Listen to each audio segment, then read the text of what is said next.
بسم اللہ الرحمن الرحیم۔ ناظرین، تقی الحسن آپ کی خدمت میں حاضر ہے۔ آج کل ہمارے ہاں ایک ڈسکشن چل پڑی ہے قادیانیوں کے حوالے سے، اور جہاں پر ہر کوئی ہم نے یہ دیکھا ہے کہ اس حوالے سے اپنی رائے جو ہے وہ قائم کیے ہوئے ہے۔ لوگ جو ہے اس حوالے سے بڑی متشدد گفتگو بھی کرتے ہمیں نظر آتے ہیں، اور کہیں ہمیں اس حوالے سے علمی گفتگو بھی دیکھنے کو ملتی ہے۔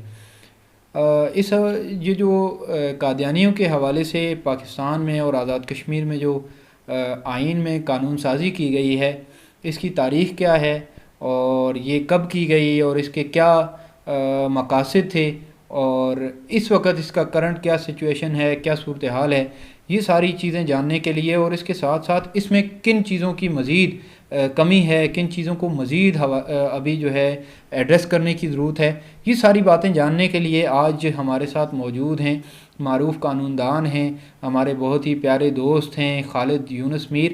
ان سے بات کریں گے۔ خالد صاحب، سب سے پہلے تو آپ کو خوش آمدید کہیں گے۔ قادیانیت کا مسئلہ ابتدا اس کی کہاں سے ہوئی تھی؟ تاریخی پرسپیکٹو میں دیکھیں تو 1970 کے جب الیکشن ہوئے تو ذوالفقار علی بھٹو صاحب الیکشن جیت کر آئے، تو ان کے الیکشن کا ایک ایجنڈا یہ بھی تھا کہ انہوں نے طلبہ الیکشنز کروانے، طلبہ یونین بحال کروانی ہے۔ تو جب یہ الیکشنز ہوئے تو اس میں دائیں اور بائیں بازو کی تفریق تھی۔ دائیں بازو کے جو طلبہ تھے وہ الیکشن جیتے، الیکشن جیتنے کے بعد انہوں نے سوات لاہور سے انہوں نے ایک فیصلہ کیا کچھ طلبہ نے کہ انہوں نے وہاں سے سوات جانا ہے ایک ٹور پر، ایک وزٹ پر۔ قادیانی جو اس دور میں ان کو نان مسلم ڈکلیئر نہیں کیا گیا تھا، تو وہ ایک اسٹیشن پر ٹرین پہ سوار ہوئے۔ ٹرین پہ سوار ہونے کے بعد انہوں نے لٹریچر تقسیم کرنا شروع کیا، تو اس پہ جو طلبہ دائیں بازو کے اس ٹرین میں سوار تھے انہوں نے کچھ نعرے بازی شروع کی اور ہلا گلا ہوا۔ جس اسٹیشن پر ان کے لوگ یہ تبلیغ کر رہے تھے اور مواد تقسیم کر رہے تھے اپنے مذہب سے متعلق، اس اسٹیشن کے ارد گرد ان کی کافی آبادی تھی، ان کا کافی ہولڈ تھا اس علاقے میں۔ تو یہاں سے یہ بنیاد پڑی، پھر مذہبی طبقہ اس ایشو میں کافی متحرک ہوا، چونکہ وہاں پر جب وہ طلبہ واپس آئے سوات سے ٹور کے بعد واپس آئے، تو وہیں پر جب وہ ٹرین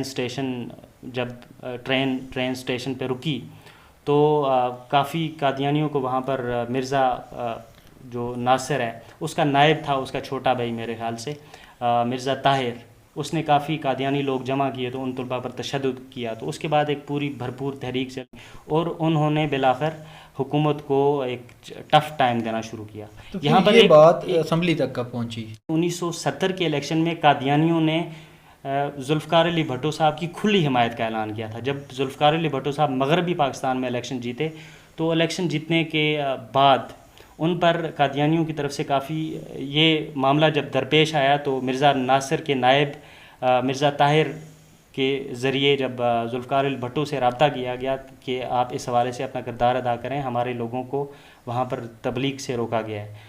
تو ذوالفقار علی بھٹو چونکہ ان کے پیش نظر تھا کہ مذہبی طبقہ اور دائیں بازو کا طبقہ کافی متحرک ہے اور تحریک چلا رہا ہے، تو ذوالفقار علی بھٹو نے اعلان کیا کہ ان کے موقف کا، دائیں بازو کے موقف کا جواب جلسوں کی صورت میں دیا جائے۔ تو پہلا جلسہ انہوں نے جوب میں کیا۔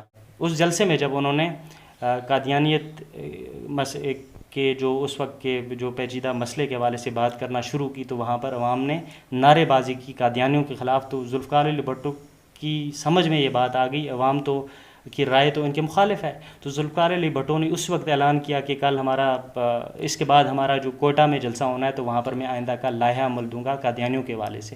تو اس کوئٹہ کے جلسے سے پہلے انہوں نے کوئٹہ میں ہی ہنگامی کابینہ اجلاس بلایا، اس میں انہوں نے طے کیا کہ اس مسئلے کو، قادیانیت کے مسئلے کو ہم اسمبلی میں لے کر جائیں گے۔ تو اس کے بعد یہ ہوا کہ پاکستان پیپلز پارٹی اس مسئلے کو خود قومی اسمبلی میں لے کر گئی، اور اس میں یہ ہوا کہ وہاں پر قومی اسمبلی کے تمام ممبران کو ایک کمیٹی کی شکل دے دی گئی، اور کمیٹی کی شکل میں یہ ہوا کہ تقریباً 6 قراردادیں وہاں پر مختلف ممبران اسمبلی کی طرف سے پیش کی گئیں۔ اس وقت کے اٹارنی جنرل پاکستان یحییٰ بختیار نے ایک قرارداد پیش کی قادیانیوں کو نان مسلم ڈکلیئر کرنے کے حوالے سے۔ اس وقت کی پیپلز پارٹی کے ایک رکن اسمبلی نے ایک قرارداد پیش کی۔ اچھا، اس کے علاوہ بھی کچھ علماء نے بھی پیش کی۔ تو کل 5-6 قراردادیں وہاں پر پیش ہوئی ہیں. تو جب یہ قراردادیں اسمبلی فلور میں پیش ہوئی ہیں جب اس ایشو کو ٹیک اپ کیا گیا پیپلز پارٹی کی طرف سے قراردادیں پیش ہوئی ہیں, تو قراردادیں پیش ہونے کے بعد یہ ہوا کہ قادیانیوں کی طرف سے وزارت قانون اس وقت کی اور اس وقت کے اسپیکر اسمبلی اور اس وقت کے وزیر اعظم پاکستان کو ایک خط لکھا گیا کہ ہمیں بھی اپنا موقف پیش کرنے کا موقع دیا جائے. تو یہ جو نقطہ ہے بنیادی طور پر بہت زیادہ اہمیت کا حامل ہے کہ انہوں نے قادیانیوں نے خود اپنے آپ کو بطور فریق اس مسئلے کے بطور ضروری فریق کے تسلیم کیا اور حکومت سے مطالبہ کیا کہ ہمیں فریق تصور کیا جائے اور ہمیں اسمبلی کی کارروائی میں حصہ لینے کا موقع دیا. مرزا ناصر اس کو بھی بلایا گیا اور قادیانی اور لاہوری گروپ کے نمائندگان کو بھی بلایا گیا. انہوں نے اپنا موقف رکھا اور اس میں طریقہ کار اسمبلی کی کارروائی کا طریقہ کار یہ تھا کہ جو بھی ممبران اسمبلی قادیانیوں کے حوالے سے کوئی سوال پوچھنا چاہتے تھے وہ اپنا سوال اس وقت اس اٹارنی جنرل پاکستان کے سامنے یحییٰ بختیار کے سامنے رکھتے اور وہ قادیانیوں سے جرح کرتا. تو طویل بحث ہوئی, طویل جرح ہوئی. وہ تاریخی بحث, طویل بحث و تمہیز کے بعد اسمبلی نے متفقہ قرارداد پاس کی اور یہ وہ اسمبلی اجلاس تھا, کمیٹی کا اجلاس تھا جس میں پاکستان کی تاریخ میں یوں سمجھ لیں کہ پہلی دفعہ تمام ممبران اسمبلی حاضر تھے اور انہوں نے متفقہ طور پر قادیانیوں کو نان مسلم ڈکلیئر کیا. پاکستان کے آئین میں جو چیزیں, جو حدود قائم کی گئی ہیں وہ کیا ہیں؟ 7 سپتمبر 1974 کو قادیانیوں کے جتنے بھی گروہ ہیں ان کو نان مسلم ڈکلیئر کر دیا گیا. اب یہ تو پوزیشن واضح ہوگی کہ قادیانی نان مسلم اور غیر مسلم اقلیت کے طور پر پاکستان کے شہری ہیں, یہ واضح ہو گیا. لیکن اس کے بعد یہ ہوا کہ قادیانیوں کو نان مسلم ڈکلیئر کرنے کے بعد اس حوالے سے کوئی واضح قانون سازی نہیں تھی. شعائر اسلامی کا غلط استعمال ظاہری بات ہے معاشرے میں فساد پیدا کر سکتا تھا, اس حوالے سے کوئی قانون سازی نہیں تھی. تو پھر یہ ہوا کہ جب یہ مسئلہ کافی زیادہ پیچیدہ ہوتا گیا اور قادیانیوں نے اپنے آپ کو بطور نان مسلم غیر مسلم تسلیم نہیں کیا. کریں اگر کوئی قادیانی خود کو بطور مسلمان پیش کرے, اپنی عبادت گاہ کو مسجد گاہے یا اس طرح کی کچھ چیزیں ہیں, تو اگر ان آئینی جو حدود ہیں ان کی خلاف ورزی اگر کوئی کرتا ہے تو اس کے حوالے سے سزائیں جو طے کی گئی تھیں تو وہ کیا رہیں اور کیا ان پر اس طرح سے پھر عمل درآمد بھی ہوا, اس پہ تھوڑا سا بتائیں. دیکھیں یہ مسئلہ چونکہ کافی پیچیدہ تھا اور ان کو غیر مسلم قرار دینے کے بعد بھی انہوں نے اپنے آپ کو غیر مسلم تسلیم نہیں کیا, تو اس کا لازمی مطلب یہی تھا کہ انہوں نے شعائر اسلام کا استعمال کرنا ہے, اپنے آپ کو بطور مسلمان پیش کرنا ہے. تو اس مسئلے کے سدباب کے لیے 1984 میں امتناع قادیانیت آرڈیننس پاس ہوا. تو پھر یہ ہوا کہ تعزیرات پاکستان میں دفعہ 298 میں کے ساتھ ایک دو مزید شقیں انہوں نے ترمیم کی اور ترمیم کر کے وہ شامل کی. وہ دو شقیں 298 بی اور 298 سی کی صورت میں تعزیرات پاکستان میں شامل کی گئیں. ان شقوں کے مطابق کوئی بھی قادیانی اگر اپنے آپ کو بطور مسلمان پیش کرتا ہے اور شعائر اسلام کا غلط استعمال کرتا ہے, اپنے آپ کو قادیانی غیر مسلم قادیانی کے طور پر پیش نہیں کرتا, تو پھر ان کے لیے ایک صورتحال واضح کی گئی کہ ان کو کیا سزا ہوگی. وہ سزا ان شقوں کے تحت طے کی گئی. بطور مسلمان یہ خود کو بھی پیش نہیں کر سکتے ہیں, تو اب اگر کوئی کسی بھی مذہب سے یا قادیانی مذہب کو اختیار کرے گا اور کوئی مسلمان اگر جو ہے وہ اس کو اگر اختیار کرتا ہے تو شرعی اعتبار سے, قانونی اعتبار سے اس کے حوالوں کو اگر ہم کھنگالنے کی کوشش کریں تو ہمیں کیا چیز ملتی ہے؟ ایک بنیادی حکم اب بھی قانون میں موجود ہے جو کہ دور کرنا ضروری ہے. وہ یہ ہے کہ اسلامی بروئے شریعت اسلامی اگر کوئی فرد دائرہ اسلام سے اپنے آپ کو نکال دیتا ہے اور دائرہ اسلام سے خارج ہو جاتا ہے تو وہ مرتد قرار پاتا ہے. تو مرتد کی سزا پر اجماع امت ہے کہ کوئی بھی فرد اگر مرتد قرار دیا جاتا ہے تو وہ واجب القتل ہے. لیکن اگر آپ اس وقت مروجہ قانون کی نظر میں دیکھیں تو ایسا مروجہ قانون میں کوئی ایسی سزا موجود نہیں. تو اس حوالے سے کیا صرف قادیانیت کے لیے نہیں ہے یا کسی بھی مذہب کے لیے نہیں ہے؟ قادیانیت کے پرسپیکٹو میں بات ہو رہی ہے. تو کوئی فرد اگر دین اسلام چھوڑ کر قادیانی مذہب اختیار کرتا ہے تو ظاہری بات وہ ارتداد کا مرتکب قرار پاتا ہے. تو بروئے شریعت اسلامی اس بندے کی شریعت کے مطابق سزا ہونی چاہیے. کہ پورے پاکستان میں اس وقت حکومت پاکستان کو شدید تنقید کا نشانہ بنایا جا رہا ہے.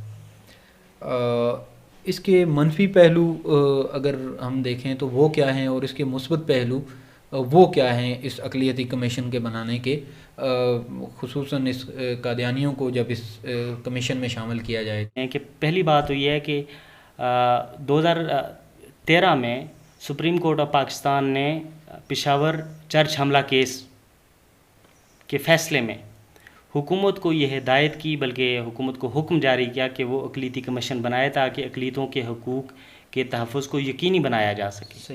اگر کوئی ایسا فیصلہ ہوتا کہ ہم نے کسی قادیانی کو اقلیتی کمیشن کا ممبر بنانا ہے تو ظاہری بات ہے اس کا کوئی نوٹیفیکیشن پاس ہوتا۔ ظاہری بات ہے اس حوالے سے کسی بندے کا نام آتا قادیانیوں میں سے کہ اس بندے کو ہم اقلیتی کمیشن کا ممبر بنا رہے ہیں، تو ایسا کچھ بھی نہیں ہوا۔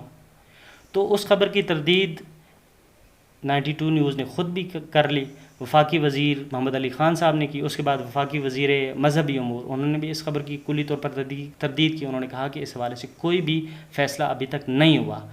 تو بفرض محال ایسا ہو بھی جاتا تو اس کے ریپرکشنز، اس کے اثرات کیا ہو سکتے تھے، یہ ایک ضروری اور اہم ترین سوال۔